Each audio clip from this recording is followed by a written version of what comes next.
Joining us now is Senator Tom Cotton of Arkansas. Senator, welcome back. Hey, Brian, it's great to be on with you again. Well, I'll tell you what, Senator, I was able to talk to you on television yesterday. You're not just focusing on the border and illegal immigrants. You're talking about overall with our immigration policy on who we let in. But first things first, what part of the all-nighter were you a part of last night? And were you there when Elizabeth Warren decided to take her time and say this on center stage? Cut 23. Mr. President. The Majority Leader.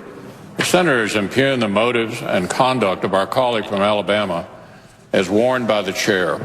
Senator Warren, quote, said Senator Sessions has used the awesome power of his office to chill the free exercise of the vote by black citizens. I call the senator to order under the provisions of Rule 19. Mr. President, I am surprised that the words of Coretta Scott King are not suitable for debate in the United States Senate. I ask leave of the Senate to continue my remarks. Is there objection? Object. I appeal the ruling. Objection is heard. The senator will take her seat. Senator, were you there? It was all very objectionable.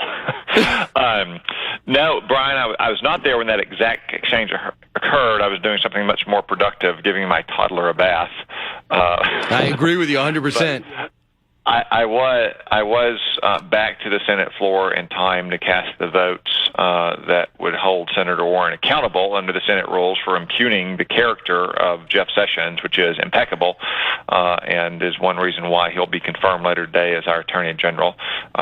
It's regrettable that Senator Warren is personalizing this dispute and that now Democrats are continuing to personalize it as well. It's fine that we have policy disagreements. I wish the Democrats would accept the fact that they lost the election and quit trying to gum up the works of the Senate and confirm Donald Trump's cabinet, or at least let us have votes on them. But there's no need to make these things personal the way they've done. And they have. And, she's not new to the Senate. She knows the rules. Do you think she knew what she was doing and how this would end up? Well, I can't speak about Senator Warren's motives, but the rules are pretty clear, and they brief us from the very first days after we're elected before we're even sworn in, that you can criticize another senator's proposals, his ideas, his actions, but you should not speak to his person or his character, and that's plainly what she did last night. Yeah, and I guess the AG will be Senator Jeff Sessions.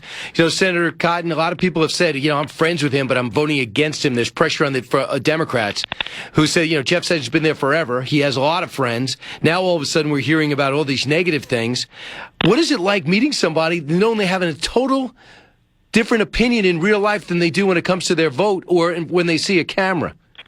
Well, some of these senators who are impugning Jeff's character, whether it's on the floor, Senator Warren did, or on television, I'd ask himself, where were they for the last 20 years when they served alongside this man? If he was so terrible, then didn't they owe a duty to the people of Alabama that he serves, or to the American people, to reveal him for being the terrible malefactor he is?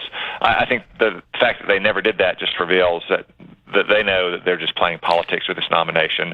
They're still licking their wounds from the election. They haven't accepted the fact that they not only lost the White House but didn't win control of the Senate, and that Barack Obama left their party in smoking ruins.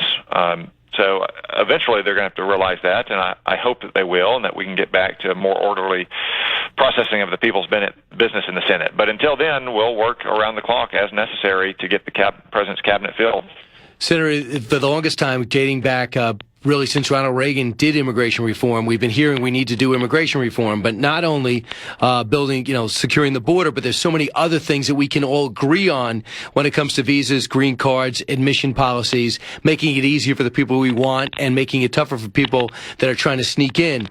But we couldn't get comprehensive agreed on, so nothing got done. In fact, people paid a political price, like those in the Gang of Seven, if you looked as though you were cooperating. Donald Trump is doing it piece by piece, securing the border. That's in the process. And now you brought something to the fray about another element of immigration reform that doesn't get a lot of play. What are you proposing?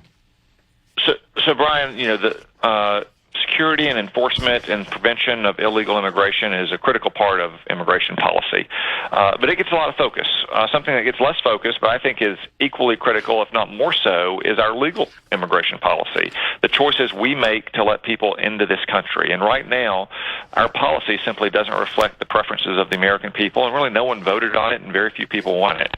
14 out of 15 immigrants come to this country without regard to their language abilities or their job skills or their education or their ability to find a job and move up the economic ladder in our country.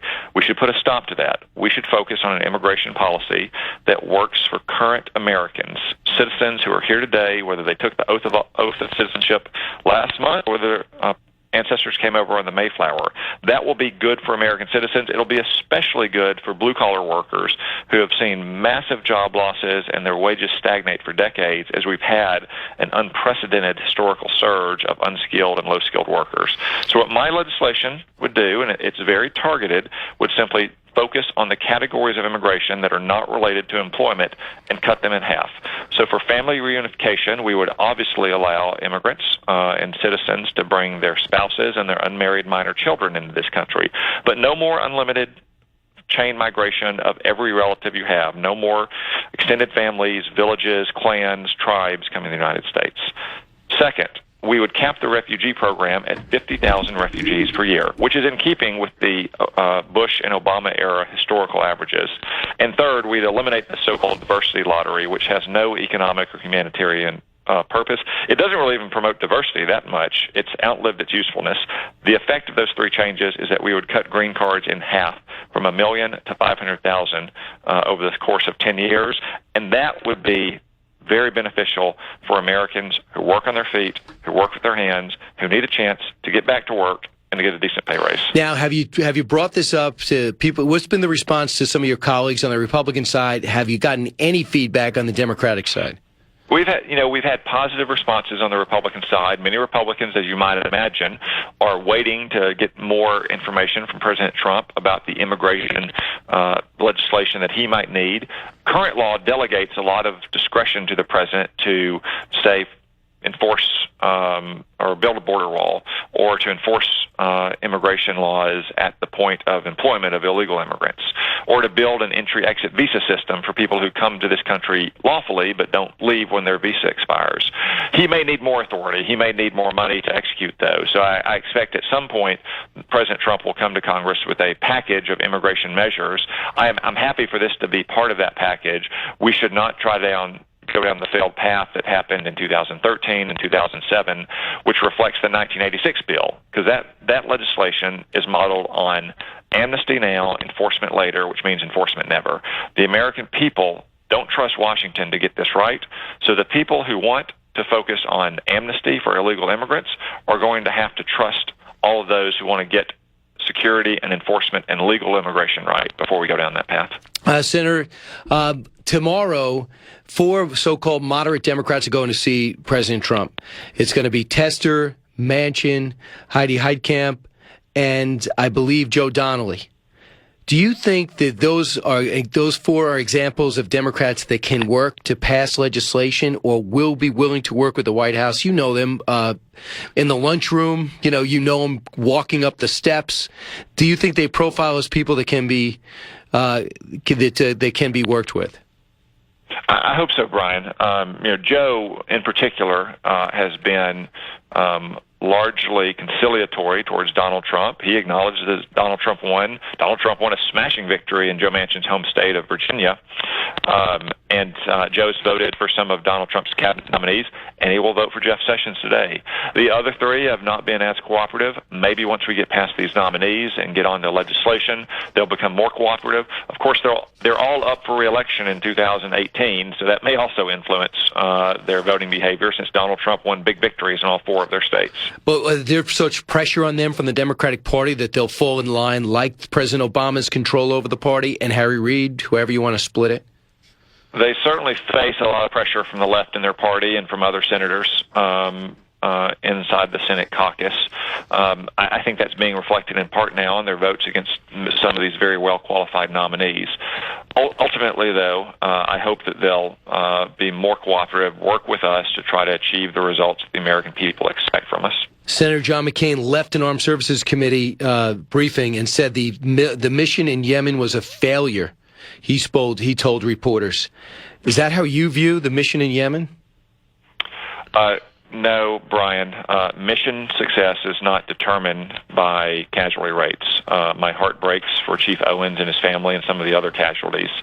However, they had a mission to obtain certain intelligence. They achieved that. And I suspect Chief Owens, if he were still with us today, would say that they had mission success.